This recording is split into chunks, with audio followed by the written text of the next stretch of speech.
At the end of 1 month, the borrower owes the bank 0.01 times 100,000, $1,000 in interest. Okay?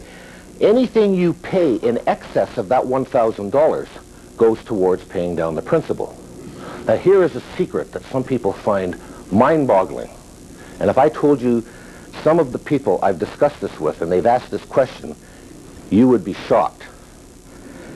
If you had monthly payments of $1,200, everyone can do the math in their head. $1,000 is interest, $200 goes towards paying down the principal.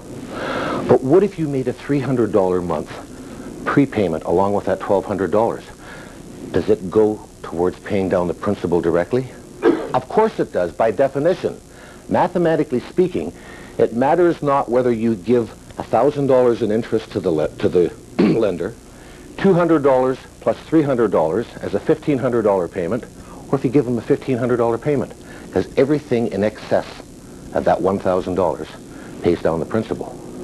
Now, if you understand that, you will leave here with a tool that 99% of the people out there don't understand that. Because when people phone in, when I'm on the radio, and they say, I want to do that prepayment next month, but I want to be sure. Can you tell me how I can be sure that the bank will use it all towards the principal? You know, and I bite my tongue, I mumble, or we turn the microphone off. That question is asked so many times. There's so many misconceptions out there, I find it shocking. But that's the thing I wanted to leave you with on interest calculations. 99% of your interest calculations are done like that. Obviously, credit cards are an exception, but we're not talking about those today. So, Ron, the bank is by law required to take everything above that interest payment and deduct it from the principal. Unless you've signed some sort of waiver on the mortgage contract that you signed with them. Okay? And conversely, we'll throw in a little sidebar here. If you made the payment, the monthly payment, only $900, we'll introduce another term. It's called a negative amortization schedule. That missing interest that's due is recapitalized and added onto the outstanding balance. We can talk about that later on. Because a negative amortization schedule is nothing more than a present value, future value calculation. An amortization schedule, and I'm going to, because I'm going to lose my voice, I think, and that's why I'm holding on to this, I'm going to refer to it as an AM schedule. As Carl Malden used to say, don't leave home without it. I'm saying don't leave the bank without an amortization schedule because they're very important for two reasons. One, lenders make mistakes, and two, if you have an amortization schedule in your hands, you can I'm going to sound like a lawyer now. You can prepay your amortization schedule.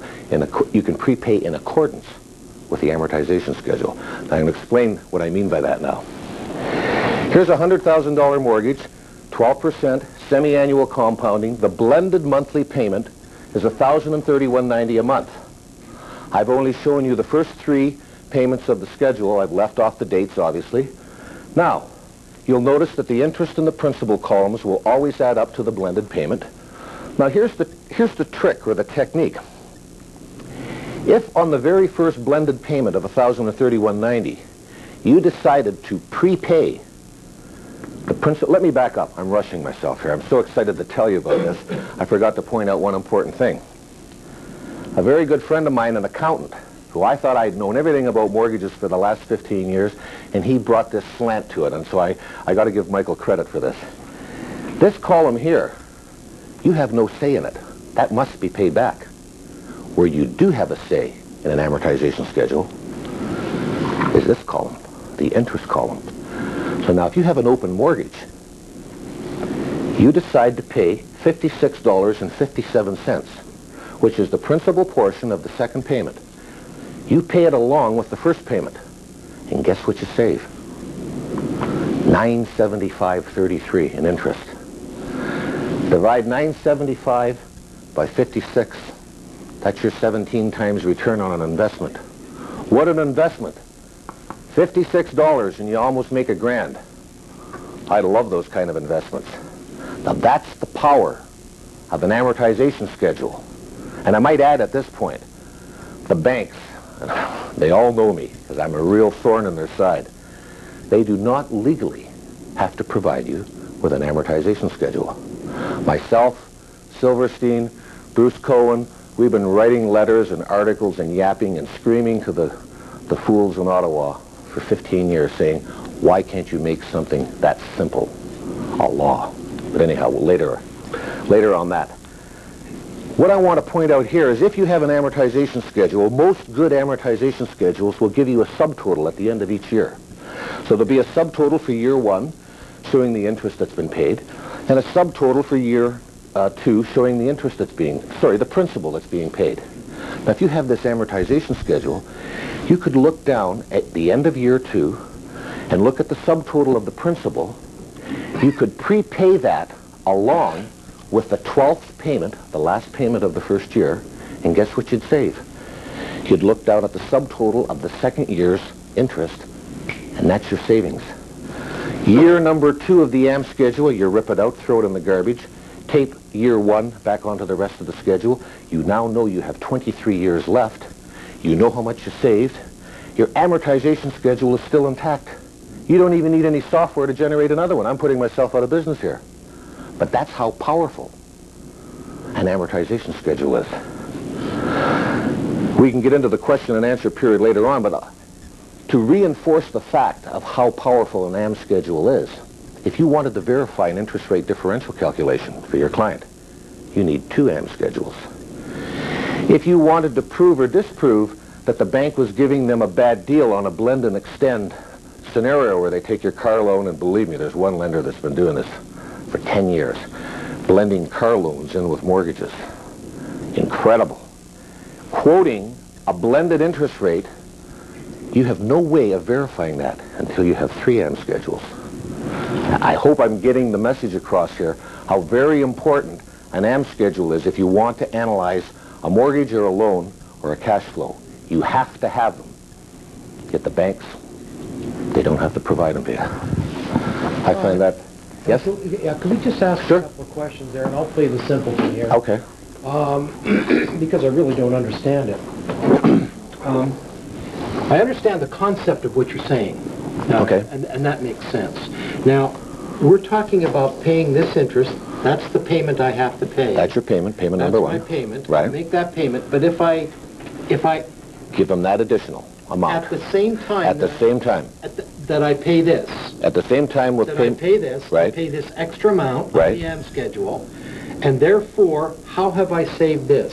You've saved that in interest costs because you've eliminated... Over the life of the mortgage. Over the life of the mortgage. Okay, now Yes. I understand. Okay.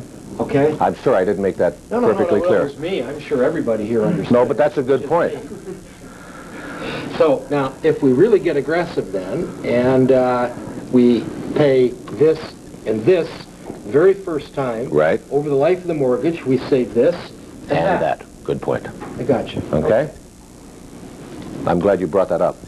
Because, don't forget, I've been doing this for 15 years, and every once in a while I need a reality check because I just assume everyone knows this trivial stuff.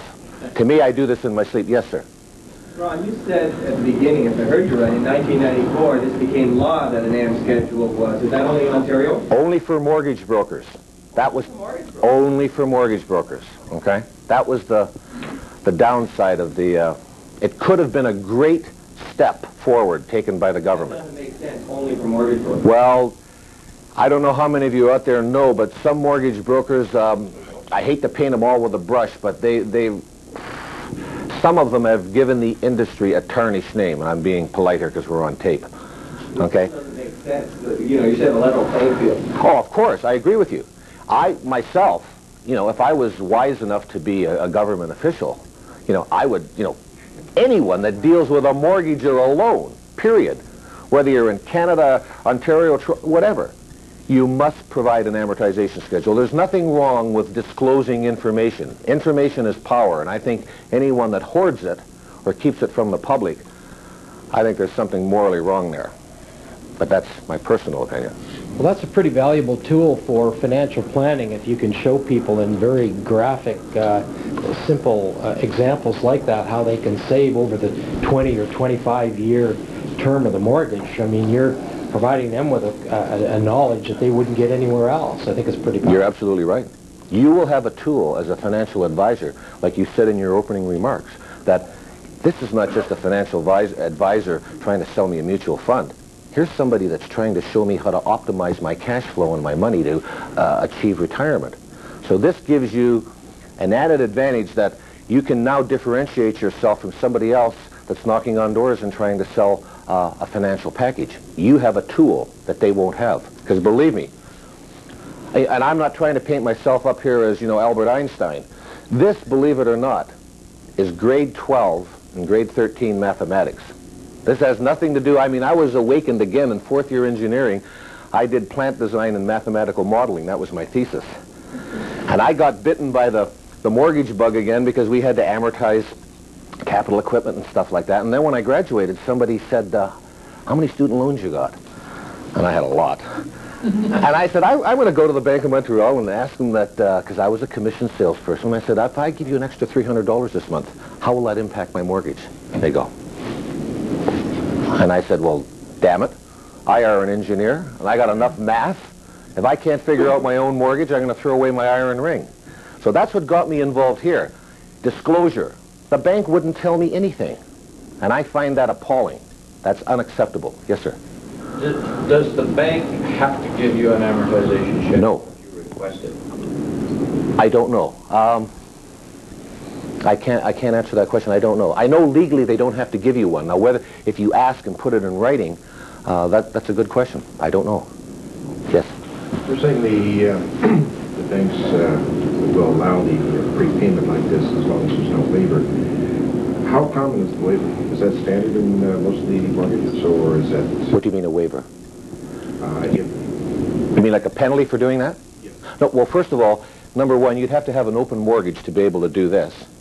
Or point number two is, don't forget, most banks will allow you to prepay up to 15% of the initial principal each year. So that's where you can exercise this, because you go down on the AM schedule and say, there's the total, or there's the next 9 principal payments, and you add them up and you say, that's exactly what I want to prepay. You just don't walk in and say, here's $5,000. If you've got $5,000 and you fiddle around and look on that column to see what adds up to $5,000 right on the nose, or give them whatever comes close to it, but give them the exact amount, then you don't need another amortization schedule. Okay? So, one, if the mortgage was open, or two, you're exercising your annual prepayment privilege anyways. And most of them are up to 15%. Some go as high as 20. Okay? Does everyone feel comfortable with this now? Can I move on? One other concept that I want to get across here. Think of this, remember this equation here? I'm not going to talk about it, but I'm going to talk about it here, because this is the verbiage, the words related to that equation. For a given compounding and a given payment frequency, let's talk about a monthly payment mortgage, for example. These are the 4 most important variables in a mortgage. And think of the equation just like a teeter-totter. The analogy is that a teeter-totter can be out of balance and an equation can be out of balance. You change any one of these and the equation or the teeter-totter is in balance. And I'm going to give you some numbers, and don't be alarmed because I'm using 13%. I use this example for reasons that you might discover when we have question and answer, because this example is 15 years old and I have the amortization schedule committed to memory almost. If you borrowed $50,000 at 13% with semi-annual compounding for 25 years, in case there's a nitpicker out there, because now that we know that there's engineers in the audience, the monthly payment is actually $551.20, but I'm trying to keep the numbers simple so you remember them. If I ask you, what happens if you make $600 a month payments? Even the novice in the room will say, the amortization period will get smaller, because that's logical, okay? Now, but if we left the AM period alone, okay, and we changed, let's say, $600 a month, left the AM period alone,